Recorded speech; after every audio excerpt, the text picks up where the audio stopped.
second. So please state your name for the record. I'm Alvin Tedjo, and what do you do, Alvin, for people that don't know who you are? I was one of the 6 leadership candidates who ran to be leader of the Ontario Liberal Party. We elected a leader just over a month ago on March 7th.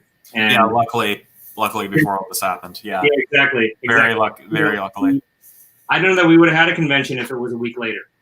Yeah, no, we wouldn't have. So yeah, how have you been in quarantine though? How have you been dealing with it? Well, I'm a full-time dad now. I've got 3 kids. Full-time dad now, yeah. Yeah. So it's been fun. It's been really interesting. Just because I was gone for so long during the campaign, the last sort of 4 weeks has been a wonderful opportunity to get back together with my kids and spend. So it's not the worst thing then. Yeah. So, I mean, yeah. How have your kids been taking and stuff? Just adjusting to online classes and stuff. How's that been going? They call it dad school, which I think is funny. And no, they seem to like it. I wouldn't say my kids love going to regular school, so a good transition for them. And we're trying to, I'm trying to do a lot of life lessons. Common sense stuff, things like how to cook, how to do things around the house, and they seem to be really interested in that. So, it's been a good time. My wife is a healthcare worker; she's a nurse in the emergency room at sick kids. So, we're still not completely disconnected from what's going on. But it's been good to spend some quality time with the kids. That's great. And reflecting on the Ontario Liberal Leadership Convention, how do you feel about it now, looking back on it about a month? I feel really good about it. We had an incredible team of volunteers and delegates who were very proud to be there with our campaign because they really believed in the issues that we were putting forward. So I'm really proud of what we were able to do, not just at the convention, but more broadly with the party, to be able to talk about the important issues like a basic income, like merging the school boards, like universal child care. Those things are the reason that I got involved and the reason that all these other people got involved in my campaign. And so I think it was great that we were able to bring all those people together and have a presentation to the party and to all the media covering the event that these people care about these issues and this is why they're here. I mean, we had a robot on stage talking. Yeah, I saw that. Yeah, I can't remember the name of the robot. Yeah. And we had a mother of 5 who's been an early childhood educator for years, talk about the importance of universal childcare. And we had a former chair of the Catholic School Board who came in to talk about how important it was that we start merging the system. That's great. So how do you think the province's response and the Liberals' response has been so far to COVID and everything that's been happening? You mean the federal Liberals? Yeah, federal levels and Doug Ford's PC government. How do you think he's been doing in handling the COVID crisis? Because from my point of view, a lot of people seem to like it from my point of view. People have been very positive, which is unusual. You've had people from both the left and the right come around to support Premier Ford, which I find very interesting. It is really interesting. There's certainly this element that people like to talk about, the rally around the flag effect, where in times of crisis, people will come and rally around whoever the leader happens to be at the time. I think there's a little bit of that. I think there's also the expectations game. I think we had talked a lot about, and the media has talked a lot about, how this particular provincial government wasn't necessarily the most nimble or the most aware of the problems that are going on, and that they had to do much more. And so expectations, I would say, were pretty low. And so meeting and exceeding those expectations, I think, is a good thing for the people of Ontario. And it's also good for the Premier. And I've been giving them credit when credit is deserved. They definitely deserve the credit of taking it seriously, of acting in the best interests of Ontarians, being concerned about people's safety, having the measures to make sure that we're going to be coming out of this well in terms of the economy. I think their intentions are good. I think their execution has been decent. It could be better. I mean, we are last amongst the provinces in terms of the amount of testing that's being done. My parents were both in the hospital for a little while with pneumonia, and while they did get tested, it took over a week, and it came back negative, which is kind of surprising. And there are still significant structural challenges in the system. Mm-hmm. Having enough ICU beds, having enough staff to work at not just our hospitals, but our long-term care facilities. These are all problems that are going to be continuing to dodge this government.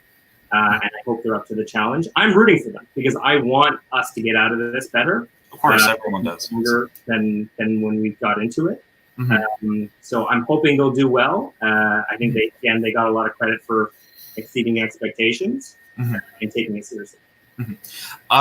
So you're a big advocate for universal basic income, but not a dividend like what's been proposed in other countries. So explain what UBI is for people who don't know what it is and what your plan was in the past when you were running for the Ontario Liberal leadership. Yeah. Yeah, it'd be great. Just explain to people. For sure. So we were talking about a basic income essentially in the same sense that we wanted to extend the basic income pilot that Ontario had for just over a year near the end of the Kathleen Wynne government. And what that was, it was an income floor. It was an income tested, you could call it a negative income tax, but essentially it was an income floor that if you made less than $17,000 a year, the province would top you up. If you started to make more than $17,000 a year, the province would only claw back 50 cents on every dollar that you earned, so there would be a very gradual way out of social assistance. Okay. It would roll in all the existing programs like Ontario Works, like the Ontario Disability Supports Program, all the other programs that exist to help people who have needs. Right now, we're talking about the CERB and employment insurance. Those rates are comparable to what we were talking about, which is roughly $1,400 a month, which the study had shown was sort of the basic needs in order to help supplement your rent, give you enough money for basic needs such as food. And the reason that I thought that this was such an important thing to introduce into the conversation was that it's a better way of delivering social assistance. It's a much more dignified way of delivering social assistance. It's much less bureaucratic. There's no red tape. It's a lot simpler and easier to administer and to implement. And ultimately, when you're talking about the cost of poverty on the system, the cost of a universal basic income would actually be much less when you look at the grand scheme of things. We spend or lose $33 billion a year because of the cost of poverty in Ontario alone. $33 billion a year is an incredible amount. Yeah, that's a lot of money. Yeah. A lot of that is opportunity cost. A lot of that is healthcare cost, direct healthcare cost because of poverty. It's also the cost of the justice system and education and all that retraining, and the cost of society of having these people that you need to continue to support. When you take a universal basic income or a dividend or an income floor like we were proposing, what you find is that people better themselves. They have this basic amount of money to stand on, in which they can then start thinking about what they want to do in the future, right? They can go back to school, they can start their own business, they can move away from a bad neighborhood, they can leave an abusive partner. It really frees up the system to focus on the things they focus on. So what do you think of the emergency benefits response that have been brought in by the Trudeau government? Do you think they should be extended permanently if it becomes popular enough? Or do you think we should adapt more a plan like what you had federally? What do you think about it being applied federally? Yeah. So and what do you think of the employee benefits that have started? Which is great. It's a step towards UBI becoming a thing in Canada. So, yeah. You know, a lot of things start in periods of crisis and turmoil, right? I mean, we only started collecting an income tax because of World War II or World War I. I can't remember which one it was. And what this is showing is that the government right now is determining that people need around $2,000 a month just to make ends meet. And that the cost to the economy and the cost to society as a whole is going to be far greater if we let those people slip through the cracks. They've already made that decision and determined that we can't let this collapse. So based on that, I would say we need to take this further, right? We should implement a universal basic income of some kind, whether it's an income floor or a dividend. At this point, it needs to be more universal than the CERB is right now, because there are significant number of people who I've talked to already who are falling through the cracks, who don't fit the, I know it's not terribly narrow, but it's narrow enough that a lot of people are missing out on getting any sort of benefits from the CERB. So it's I was told it was very easy to fill out, but I've heard you need specific things. And apparently there's this article released today about over 1 million Canadians lost their jobs last month. So I mean, more now than ever, it seems like a critical time to try and apply that for as wide as ever. Yeah. And the Trudeau government, from what I understand, has promised to give benefits to more people, but we don't know what that's going to be like in the future. So and well, nearly half of that's in Ontario, right? Over 400,000 jobs were lost in Ontario. That's a lot of jobs. Yeah, it's particularly in rural areas where and so the government doesn't want people to fall through the cracks, and that's important. And you want to have the money that you earmarked for this actually being spent on the things it should be spent on. So I will commend the government, especially the federal government, on getting the program up and running. If you think about how massive of a program this is and how quickly they were actually able to get it up and running, the website wasn't crashing. You had 1,000 applications or visits a minute. And in the context of previous government programs that sort of crash and burned on launch, they did an incredibly good job getting this up and running. But I think if you make it more universal, if you make people jump through fewer hoops, you'll have much more of a positive impact on the economy that you're trying to get. So, from what I understand, what you were proposing, would that apply for people from 18 to 64? Because I'm a dependent, I live with my parents.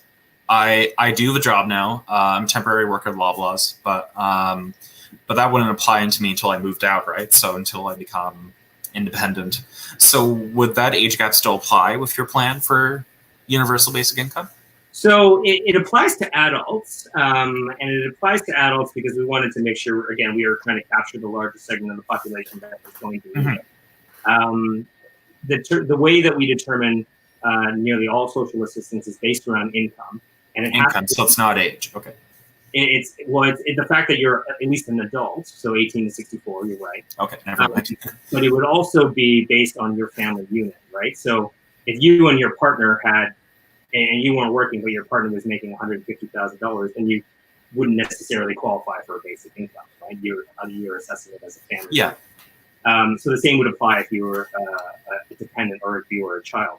Now it's different if you're in school. If you're in school, then you would apply for OSAP, and you would have those generous programs that would be as much, if not more, than what a basic income would provide. Now, what people often have as a misnomer around a basic income is that this is a totally new thing that we've never done before.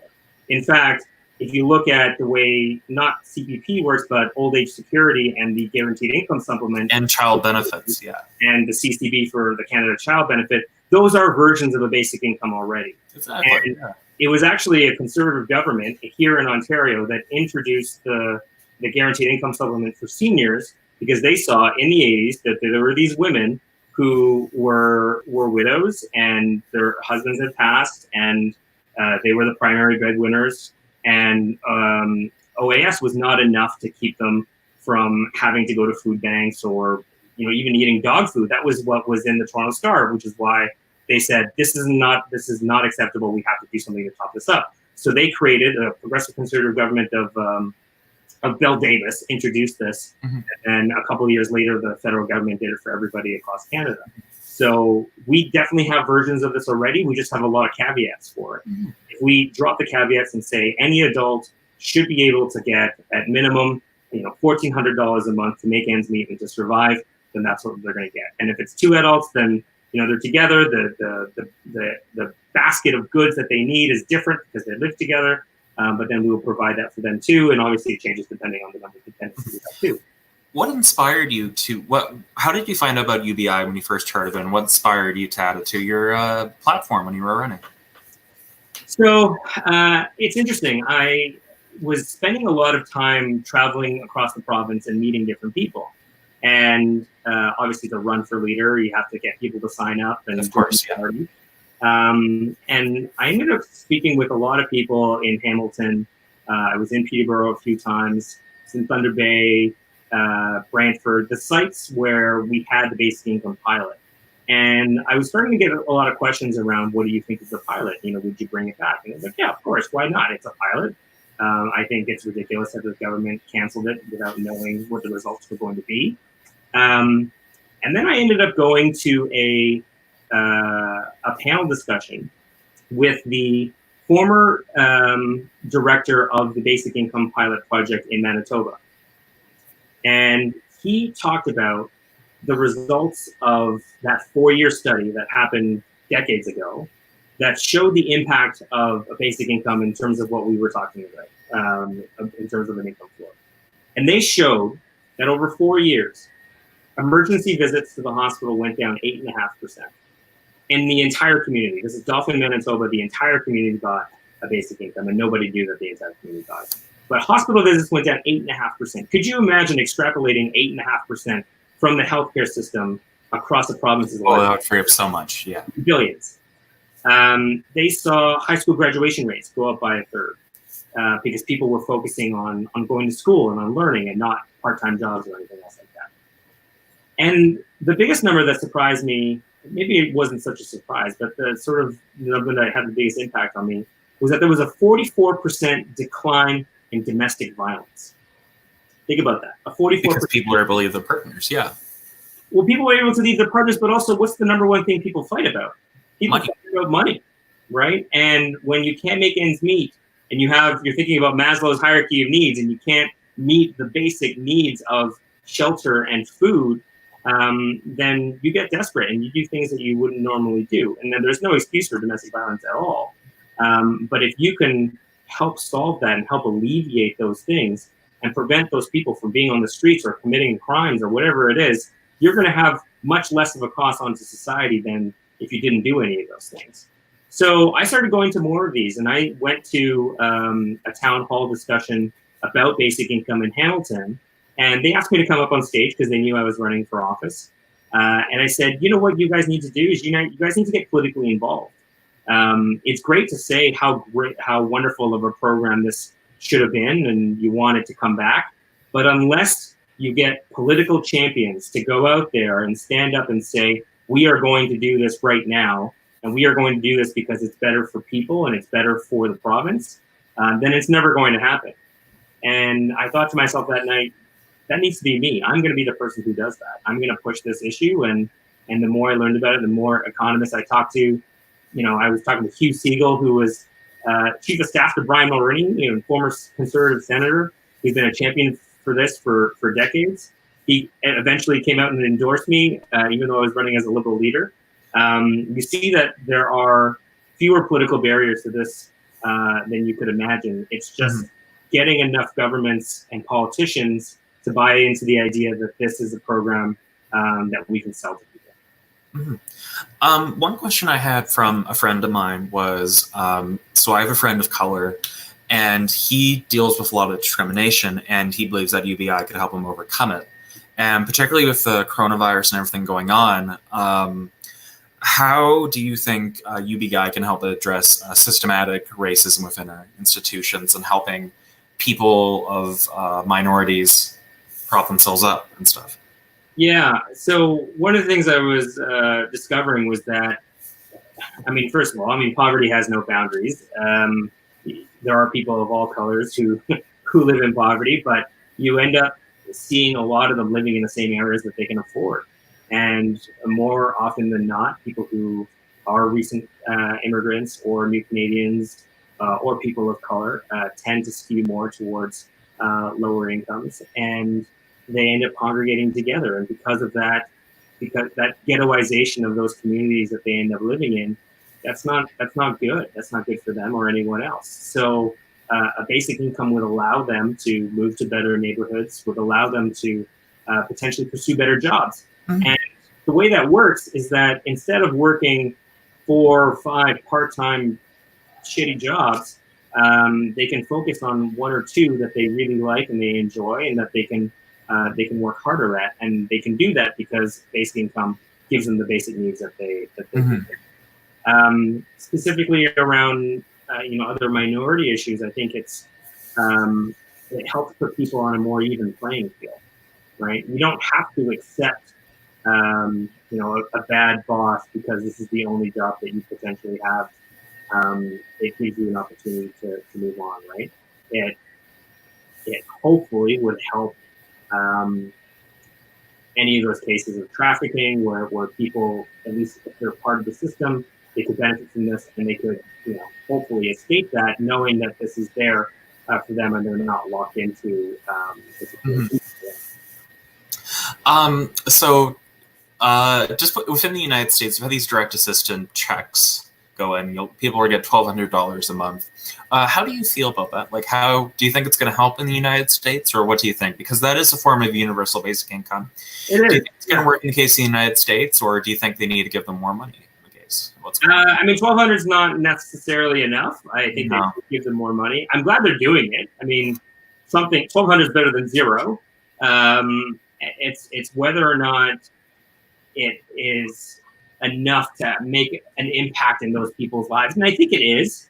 I think there'll be more of a demand to increase it and make it more worthwhile and beneficial for the people who are on it.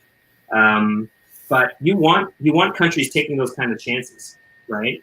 Spain said they were going to come up with a universal basic income, especially because of this. I was about to mention that, yes. Yeah. So, I like the idea of countries taking chances on this because they want to end up stronger on the other side, right? I'm more concerned about the states not doing enough to actually prevent the spread and the fact that they'll lose 100 to 200,000 people, which is just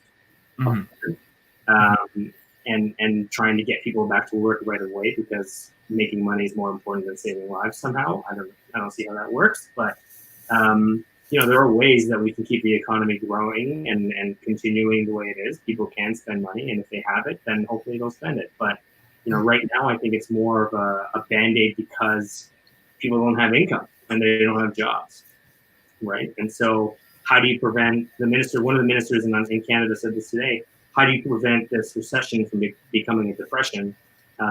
Fees like these, funds like this is going to help get us there. So speaking of the current economic conditions that we're in, what do you think is in the future for our economy in Canada? Do you think we're going to go into recession, or how badly do you think it's going to get after all this is done? Yeah, I mean, I don't think there's any denying that we're going to be in a recession. If we're not, we're already in one. It's just maybe consecutive quarters or whatever it is for an official recession. But it's going to look different. It's going to look different. Go back to the fact that after 9/11, we accepted a very different sort of lifestyle around certain things, right? We accepted the fact that every time we fly, we're going to be going through security scanners and all that. Yeah. You think nothing of that now? Yeah, when you do it. Yeah, you think nothing of it now. Like now, we're going around, biking around the neighborhood or walking on the street, and you accept the fact that you're going to be socially distant. I think after this is all said and done, we're still going to have a certain element of social distance. More people are going to work from home because they said, listen, I just did for the last 3-4 months.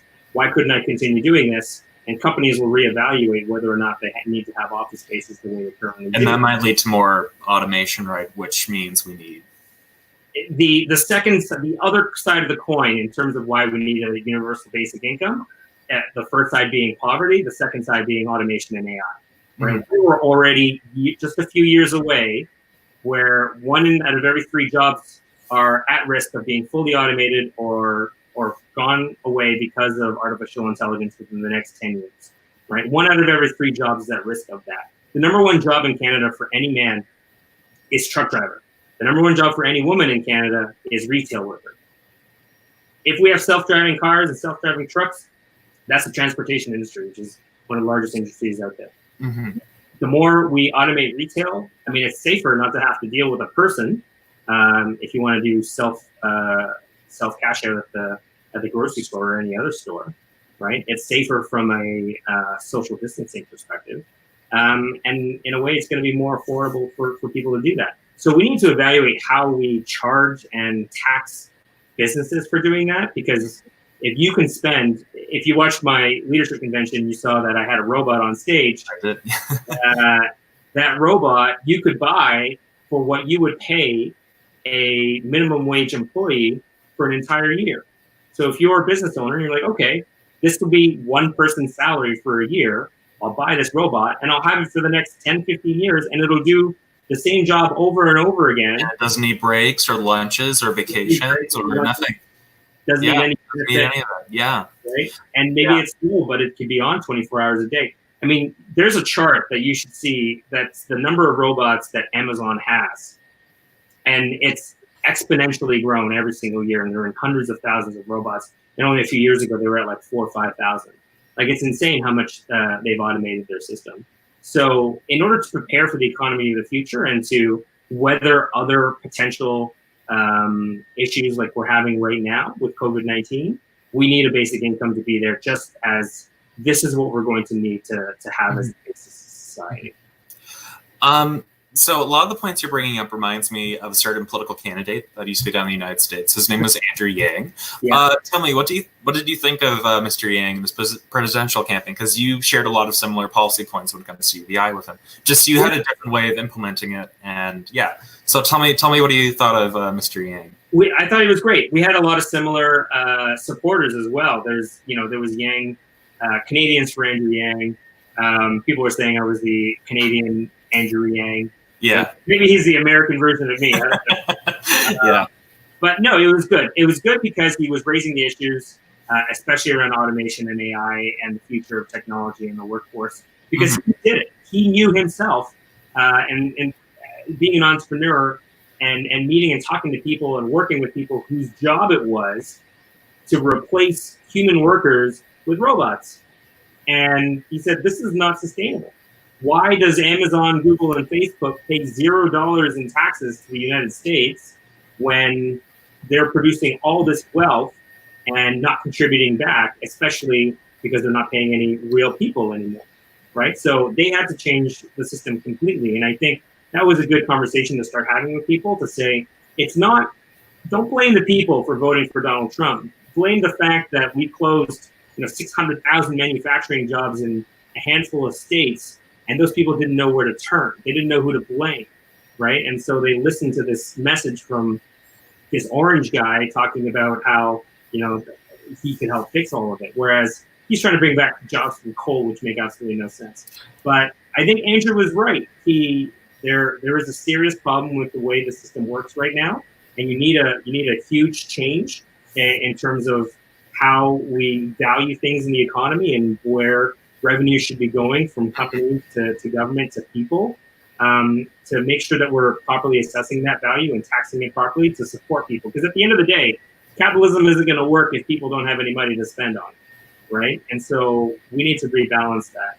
I think it helped us when we were talking about implementing a basic income here in Ontario, that we had a model that we could say was already working here in Ontario, that was working in Manitoba before, that we've seen over 16 pilots in the last 10 years across the world with over 105,000 participants, which showed no decrease in the amount of work that people were working. That's the biggest thing that people say, is that if you give everybody money, they're going to stop working. That is not true. And if you lived on $1,400 a month, you would know that that's not true, because that's not enough money to live on.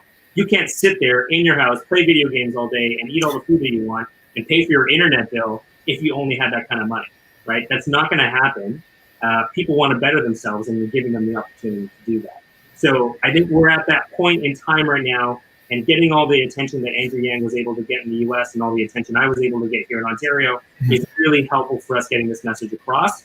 And hopefully what this will start showing is that people in every party support this. And there are lots of people in every party that support this, but it'll become more and more of a mainstream idea. And the more likely we can get it to happen if we can get more people from all parties on board. I have a few more questions before we go. The next question I have is, a lot of people know about AI and automation, but they don't fully understand what the implications are. What do you think the future holds for Canada when it comes to automation and AI impacting our economy? Because we've already talked about this earlier, but some people now might understand. So why don't you explain what do you think the threat is for us in the future?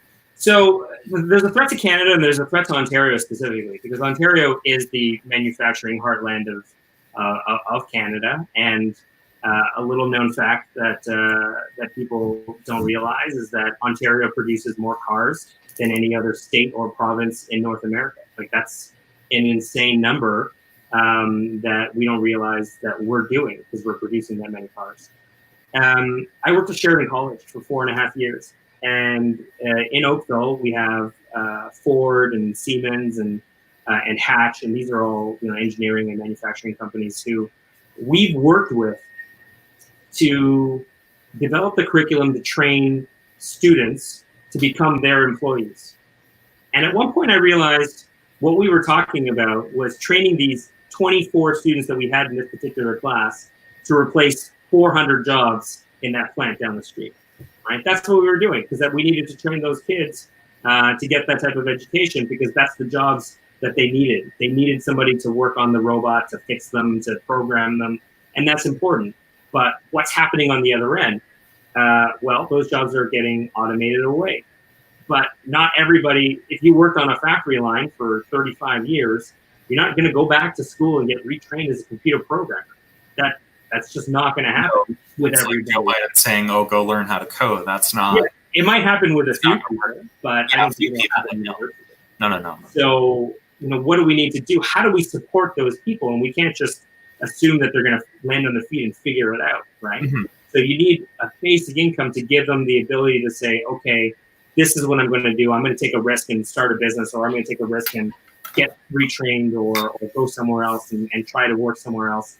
But giving them that basis point so they know that they're not going to starve and end up on the street. So automation is going to hit us pretty hard, I think. It already has, but it'll hit us harder over the next little while, because we have so many, we've invested so much in education, and that our population is one of the most educated in the world, which means we're going to be able to automate and invest in AI and do more of those things than many other jurisdictions can around the world. Mm-hmm. So the next question I have is, back on the conversation on the coronavirus, I'm writing another piece for school. I'm talking about the effects of the coronavirus and how it's bringing up a lot of racism in Canada. What do you think of that issue in relation to the coronavirus right now? I mean, if you don't mind me asking, you don't have to answer if you're not comfortable. Yeah. Believe me, I am more than happy to talk about it. Sure. Yeah. Go ahead. Am I allowed to swear on this program? It's fine. Yeah, it's fine. It's on my personal YouTube channel, so it's fine. Go ahead. Yeah, I mean, to be honest with you, it just drives me fucking nuts. Like, it's insane. And I'm going to tell you a story that really affected me personally, because it was my son, who is mixed race, who came home from school and said that kids on the schoolyard were saying that he had coronavirus because he was half Chinese. And I just about lost my mind, right? Like, I wanted to go find who this kid was and find his parents and beat the shit out of them, right? Because you want to defend your kids, and you just don't want to stand for that type of racism out there or ignorance out there, because it's just so frustrating. You think that we're beyond this. The challenge is that that's obviously not the right response. One, violence is never the right response. And two, it's not constructive or productive to get them to understand what's happening and to make it a learning opportunity. So, I had a very rational and reasonable conversation with my kid's principal and the teacher, and they talked to the other parents and said, listen, this is something that is happening, and it doesn't come out of nowhere. Somebody is saying something that makes people think this, and bring it to school. So, the facts are, things are going to happen around the world, and they're going to be associated with certain races. That is not a universal statement to say that every person who is of certain descent has the coronavirus or is a carrier or should be to blame for anything like that. But that, our diversity is our strength as a country and as a province, and we should be celebrating that and talking about how, the different innovations and people who come here are the reason that we're as strong as we are. That's a good learning opportunity. And to say that, these things aren't happening is also false. We know that they're happening, and we can't ignore the fact that that it's happening, and we need to react appropriately so that when it does happen, we try to make the best situation out of it as we can. Now, the other thing that I saw, and this happened right around the week of the convention, my sister flew in from British Columbia to to help me out at the convention, and that was very nice of her. And my parents said, "Hey, let's go to a Chinese restaurant." Nobody's going, and it's like, "Oh, Mom, relax. You're overreacting. It's not a big deal. I'm sure people are still going out for Chinese food." And she's like, "No, people are seriously worried about the coronavirus. They're not going to Chinese restaurants anymore." So I didn't really believe her until we went. And we went at like 6:30, 7 o'clock at night on a weeknight, and it should have been busy because it was one of the most popular restaurants in the city. And there was one other table there with people in it. And this was well before any sort of the quarantine, self-isolation stuff came out. And there was only one table there because people are sitting at home deciding, oh, we're going to go to eat. Well, maybe we shouldn't go to the Chinese restaurant. You never know, right? So there's that underlying sort of to it, which was very frustrating. And it's not people being overtly racist, I don't think. It's just sort of a, well, if we could avoid it. Yeah, it's kind of a gray area, but I don't know. So that's why I'd ask you the question about UBI and racism, because I figured this would tie into it and it would help a lot of people who were in minority groups and are being oppressed. Yeah. The problem is that it's so easy to other people when you can't identify with them, when you can't see them as your equal, right? So when there's a problem going on around the world or even here, you start getting a little bit more tribal and a little more let's protect our own kind of a thing. And I think that has a lot to do with why Donald Trump was even saying, oh, we got to save all our masks just for us and no one else. No, if your neighbor's house is on fire, you don't not let him help him put it out, because what happens after that is that your house is going to be on fire, right? We do this together. And when Ebola was ravaging Africa a few years ago and Barack Obama was president, he spent millions of dollars and sent lots of resources to Africa to fight Ebola in Africa, which is essentially exactly what the Canadian government did when it sent millions of pounds of personal protective equipment to China, because China needed it at the time, and we wanted to keep that disease where it was and prevent it from spreading as much as possible. That was the right thing to do. If you close borders right away and say we're only going to help ourselves, you're going to end up having a tougher problem down the road.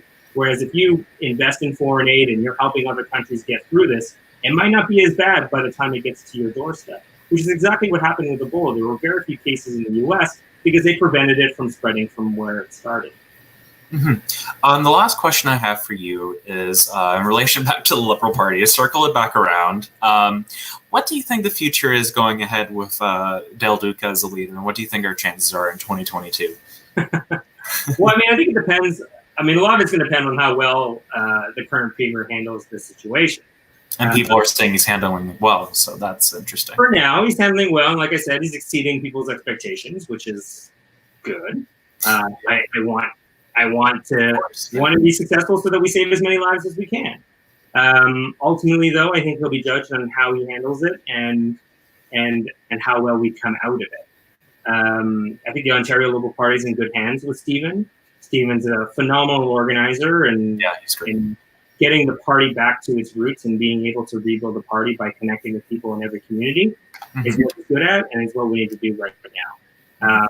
He's been a phenomenally good opposition leader, I think, with very constructive proposals that he's given to Doug Ford to say, these are the things I think you should do.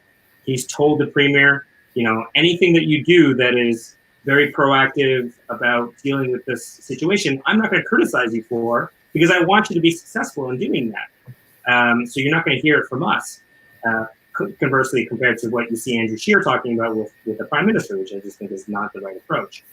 I think there was a lot of hope that we were going to bounce back pretty quickly.